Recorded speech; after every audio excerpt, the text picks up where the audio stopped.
Albania ప్రధాని ఎడీ Rama, Italy ప్రధాని Georgia మెలోనీకి అసాధారణమైన రీతిలో స్వాగతం పలికారు. దీనికి సంబంధించిన వీడియో ప్రస్తుతం వైరల్గా మారింది.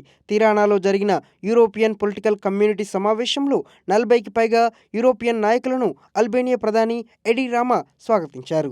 ఈ సందర్భంగా అధికారులు రెడ్ కార్పెట్ స్వాగతం ఏర్పాటు చేశారు.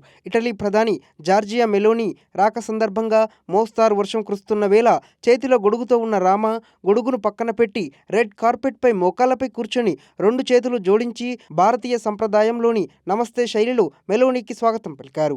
ఈ ఊహించని స్వాగతాన్ని చూసి మెలోనీ ఆశ్చర్యపోయి నవ్వుతూ అల్బేనియా ప్రధానిని లేవమని సైగ చేశారు. ఆ తర్వాత ఇరువురు ఆప్యాయంగా ఆలింగనం చేసుకున్నారు. అల్బేనియా ప్రధాని 6 అడుగుల 7 అంగుళాల ఎత్తు ఉంటారు. ఆయన గతంలో కూడా ఇటువంటి సరదా హావభావాలతో మెలోనీని స్వాగతించారు. 2025 జనవరిలో అబుదాబిలో జరిగిన వరల్డ్ ఫ్యూచర్ ఎనర్జీ సమ్మిట్లో మెలోనీ జన్మదినం సందర్భంగా అల్బేనియా ప్రధాని ఒక మోకాలుపై కూర్చొని ఆమెకు స్కార్ఫ్ బహుమతిగా ఇచ్చి ఇటాలియన్ జన్మదిన గీతం తాంతి ఆగురి ఆలపించారు. అల్బేనియా, ఇటలీ ప్రధానుల మధ్య స్నేహపూర్వక అనుబంధం ఉంది. అల్బేనియా ప్రధాని స్వాగతంతో సమావేశంలో ఉన్న ఇతర నాయకులు, అతిథులు నవ్వులు చిందించారు.